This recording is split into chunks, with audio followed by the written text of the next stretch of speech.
o nosso boa noite oficial, né, da nossa reunião. Pessoal, injúria e violência. Eu vou dar a mão à palmatória porque direto eu pratico esse tipo de coisa, que é a injúria. E a injúria, mesmo que indiretamente, ela é uma violência, né? Porque às vezes a gente fala mal de alguém mesmo sem querer, por causa do hábito. E a doutrina espírita, no capítulo 9, bem-aventurados aqueles que são brandos e pacíficos, da obra de Kardec, né? Evangelho segundo o Espiritismo, ele vai trazer para nós um capítulo onde vai falar sobre essa questão da injúria e da violência. Olha ali. Gente, Deus, a gente sabe que ele faz um projeto para nós.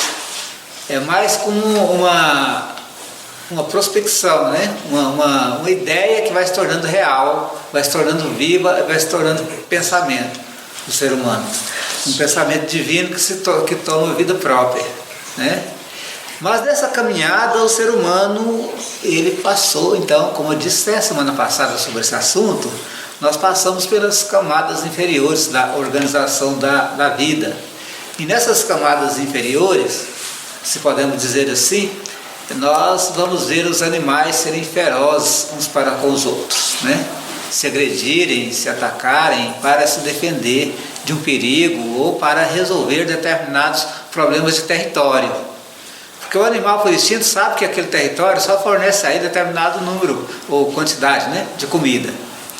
E aí ele se defende ferozmente contra aquele que poderá estar, de alguma forma, retirando dele o alimento que estaria ali para ele naquele território.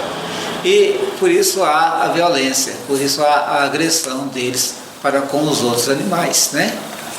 Então, nessa jornada que nós passamos por ela, nós adquirimos também, na infância primitiva da humanidade, alguns atos violentos em relação ao território, em relação a necessidades de defesa, de prevalência do mais forte, para que pudéssemos sobreviver às intempéries do mundo, que até aquele momento era muito mais forte, né?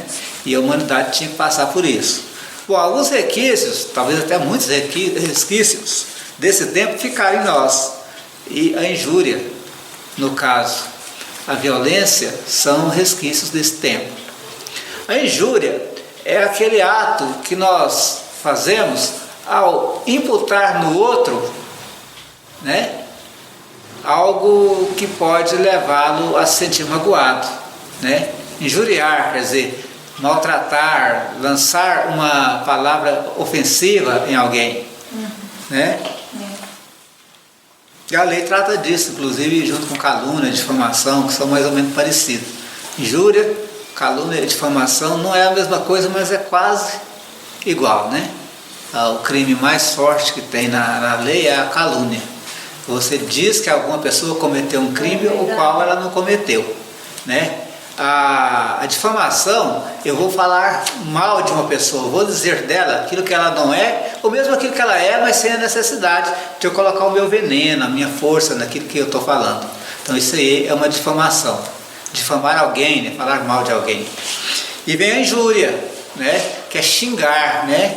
Seu vagabundo, ou isso, ou aquilo, que são palavras que ofendem, né? Muitas vezes, mesmo a pessoa realmente sendo aquilo que a gente chamou ela, né? Então por isso que eu falo, eu dou minha mão palmatória porque eu faço isso, acho que todo mundo aqui faz, e a gente não pode dizer que nós somos todo mundo aqui anjinhos, né?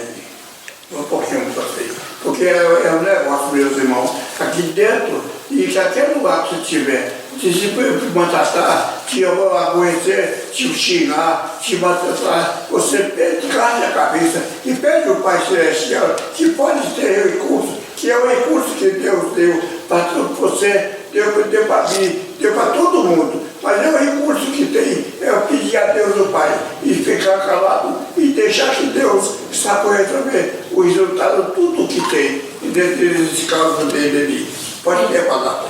Obrigado, Rodina. Esse Rodina atentou por um fato. Eu vejo algumas pessoas que conseguem resolver essa questão do xingamento quando ela substitui o xingamento. Por exemplo, leva um tropeção numa pedra, em vez de dizer aquele palavrão, né? Que a minha mãe fala que é racharoeira, falava, né? Ele fala assim, oh Deus, né? Pessoa que eu machuquei aqui.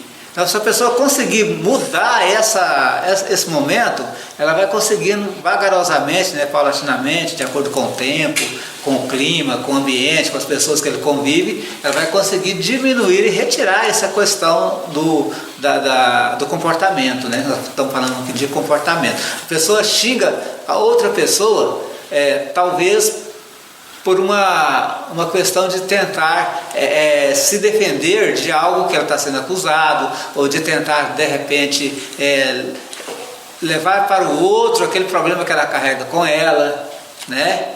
A pessoa acha que o outro que está errado, quando na verdade é ele, aí ela começa a querer substituir, né?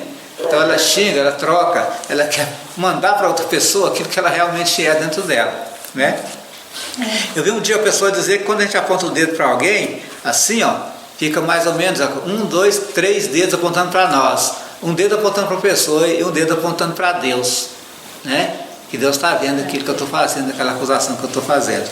Bom, aí Jesus vai tratar desse tema lá em São Mateus capítulo 5, versículo 5, quando ele diz: bem-aventurados aqueles que são brandos, porque eles possuirão a terra. E essa terra que Jesus diz que nós vamos possuir é a paz de espírito, é aquela sensação de harmonia, de luz interior, entendeu? E essa sensação de harmonia e luz interior é a terra prometida por Jesus, né, para nós. Antigamente se pensava que era um país, né, que era um lugar no céu, que era algo muito parecido com isso. Mas Jesus diz que o reino dos céus está dentro de vós. Se o reino dos céus está dentro de vós, então o reino dos céus ele tem que ser construído dentro de mim. Então a terra que eu vou herdar ela é dentro de mim.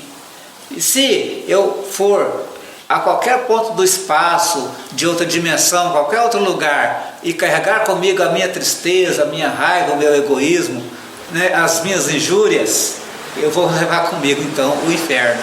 Eu vou estar, vamos dizer assim, carregando o sofrimento comigo. Mas se ao contrário eu levo paz, eu levo alegria, eu levo a sensação de satisfação, de viver algo bom, então eu vou estar carregando o céu dentro de mim. E onde eu for, eu vou refletir ao redor de mim o céu que eu carrego em meu interior. Os espíritos superiores, eles dão essa sensação para nós. Dizem que o Chico Xavier, as pessoas tinham um prazer imenso de estar junto com ele, porque ele emanava aquela paz, aquela sensação de alegria, aquela coisa assim de proteção, e as pessoas ficavam ali sugando, né, aquela energia, né, do Chico Xavier. E assim é com os espíritos iluminados, ou os espíritos superiores, que têm um conhecimento melhor do que o nosso. E lá no capítulo também 5, no item 9, versículo 9, né, bem-aventurados os pacíficos, porque eles serão chamados filhos de Deus, né? Porque eles serão chamados filhos de Deus. Bom, voltar naquilo que eu falei no começo, que nós somos um projeto que Deus está trabalhando nele, né? A gente personifica muito Deus, a gente torna muito ele uma pessoa, mas ele é um ser diferente de nós. Embora nós sejamos semelhantes a ele na questão de pensarmos continuamente e outros fatores, ele é um ser acima de tudo. Não pensa que Deus se magoa, fica triste, tem qualquer sentimento humano. Não tem. É algo muito diferente e acima de nós. Então o projeto dele para nós é nós conquistarmos por nossos esforços a nossa força moral, a nossa força intelectual e nos tornarmos seres trabalhadores do espaço, do infinito do espaço, né? Seres angelicais, vamos dizer assim.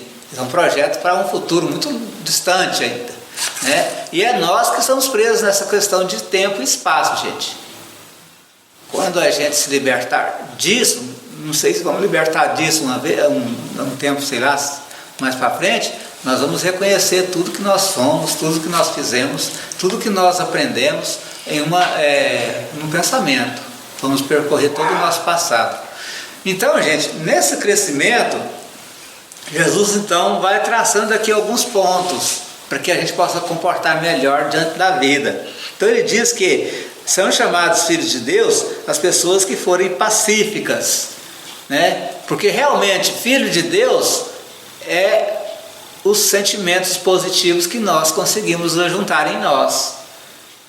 Aquele pensamento ruim, negativo, aquela raiva, aquele ódio que eu carrego, não é filho de Deus, né? Eu não estou expressando o meu Pai Celestial quando eu faço isso. Estou expressando a minha ignorância, né? O meu sentimento inferior, as minhas necessidades, os meus problemas. Aí sim eu estou expressando aquilo de ruim que eu ainda carrego comigo. Mas ser filho de Deus significa que eu já consegui resolver alguns problemas diante da vida, para que eu possa então ter um comportamento melhor. Bom, e aí também, gente, lá no mesmo capítulo, versículo 21 e 22, nós vamos ver lá: aprendestes o que foi dito aos antigos, não matareis, e todo aquele que matar merecerá ser condenado pelo julgamento. Mas eu vos digo que todo aquele que se encolerizar contra seu irmão merecerá ser condenado pelo julgamento, e aquele que disser a seu irmão raca merecerá ser condenado pelo conselho, e aquele que lhe disser sois louco merecerá ser condenado ao fogo do inferno. Então Jesus traça aqui algumas formas de xingamento, né?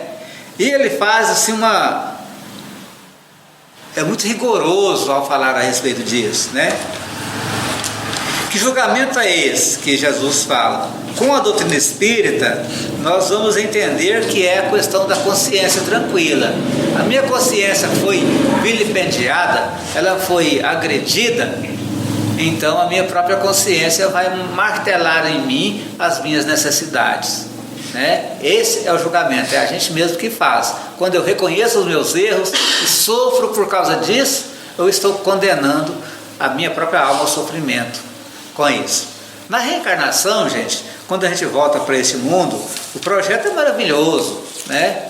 Só que às vezes a gente não consegue reencarnar direitinho, porque a gente emite ondas negativas devido a problema de consciência, ao problema de culpa, né, que é o sentimento de culpa. Tudo que a gente faz, o sentimento de culpa, se ele vier, ele pode atrapalhar a nossa vida. Então a pessoa vai reencarnar, o sentimento de culpa arrasta ela vibra negativamente e ela atrai uma célula masculina e um óvulo feminino para formar o novo corpo dela com defeito. Ela vai atrair aquilo para ela, devido a questão dela, das necessidades dela e do problema de consciência dela, o problema de culpa que a pessoa sente. O espírito, ele não pode cultivar culpa. Mesmo quando a gente erra tremendamente, o que a gente tem que cultivar é a vontade de fazer de novo da forma correta. Porque se eu cultivo o sentimento de culpa, vai vir, como falou a nossa irmã ali, a questão da depressão. A questão da pessoa estar triste, estar amargurada, é porque a alma dela está ressentindo de algo que ela fez e era errado aquilo que ela fez, ou que ela deixou de fazer e seria bom se ela fizesse.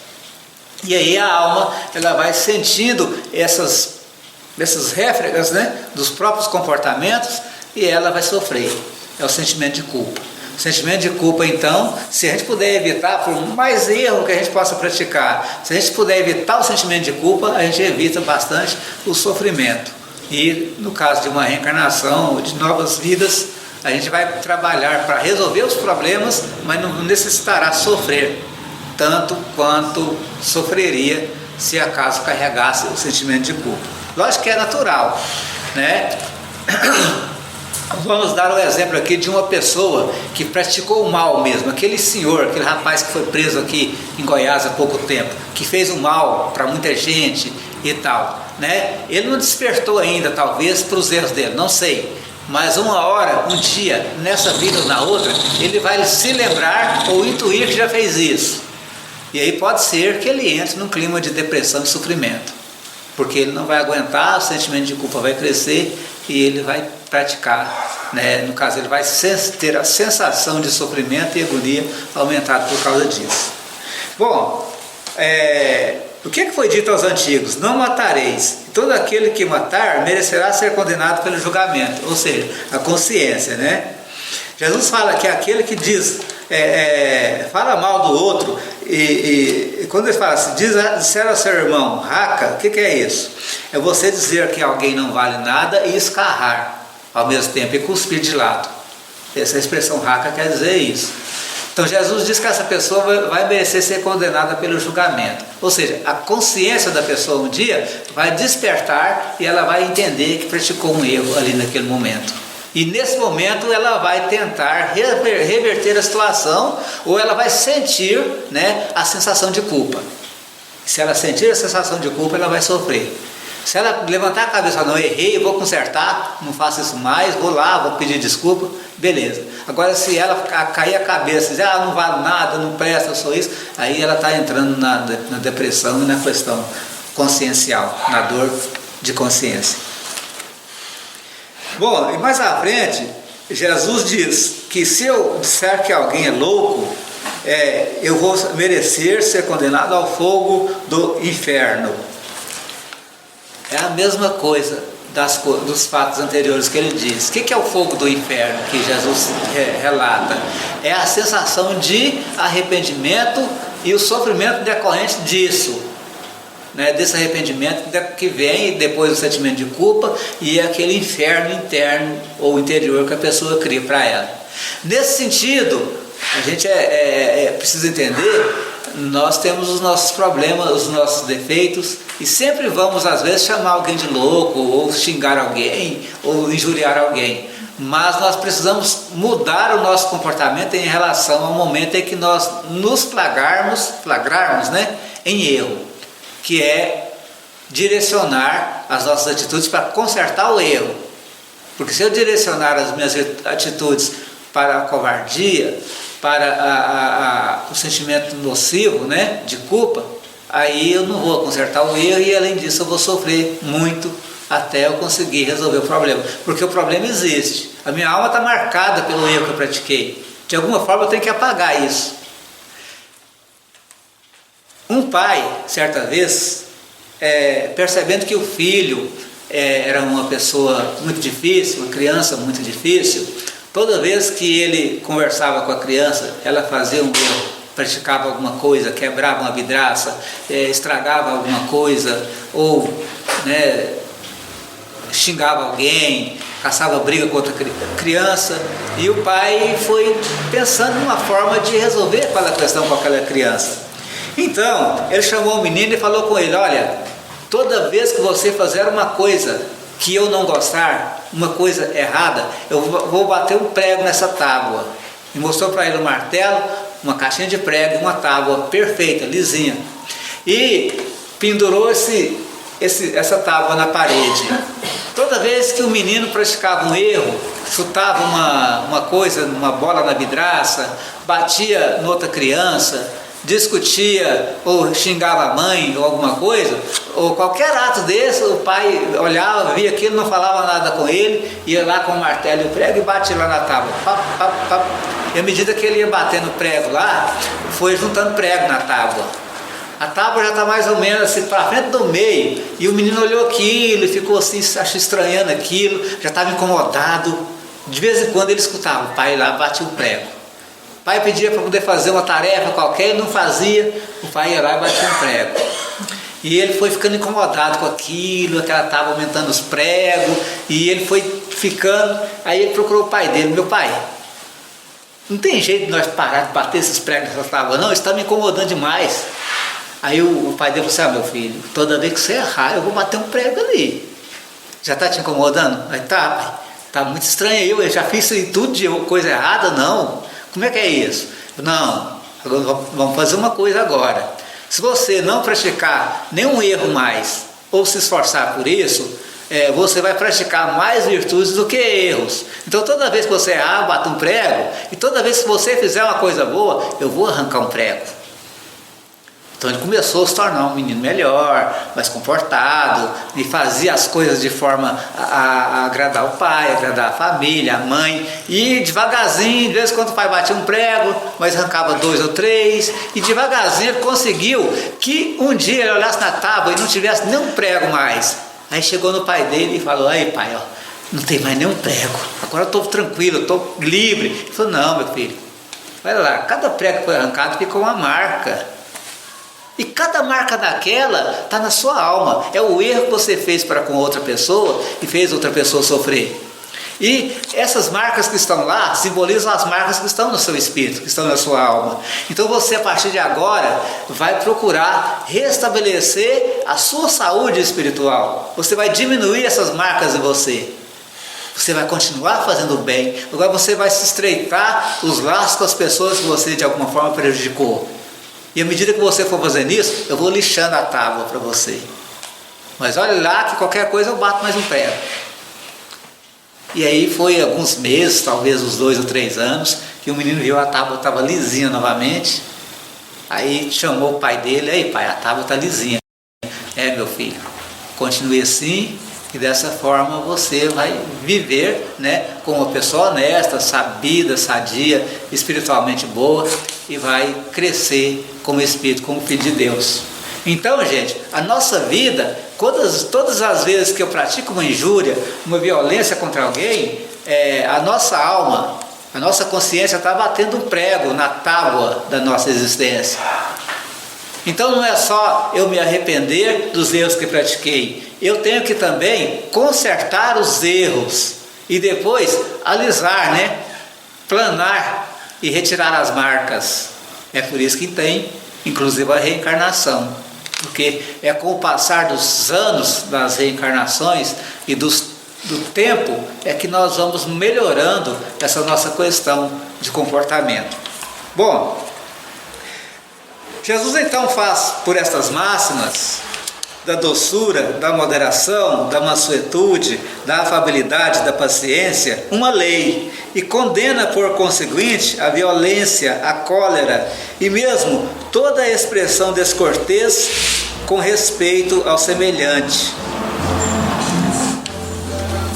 Então, é evidente que nós temos que trabalhar essa questão da injúria e da violência que nós praticamos no dia a dia, nesse sentido, desse comportamento. A espiritualidade nos alerta, né? Jesus ensinou como é que se faz, e eu acredito que é uma forma de a gente diminuir o sofrimento da nossa vida, da nossa existência. Diminuir o sofrimento, gente, sofrer menos, não é deixar de sofrer, mas já é bom, né? Tem tanta gente que rodeia a gente, pai, mãe, irmão, primo, esposa, sei lá, né? As nossas amizades, todo mundo. E às vezes a gente fica metralhando todo mundo, né? Aquela metralhadora giratória, né? Atirando impropérios para todo lado e recebendo depois, né, as répligas de tudo isso. Porque há reação, né? A lei de causa e efeito fala para nós que por toda causa tem um efeito, né? E a lei de ação, ela vai causar então uma reação. Então vamos tentar montar na nossa vida o Evangelho da forma em que nós melhor, vamos dizer assim, necessitamos para o nosso comportamento. É isso, gente. Obrigado. Nós vamos passar agora para o momento em que vocês vão conversar também e dar a opinião de vocês. Obrigado.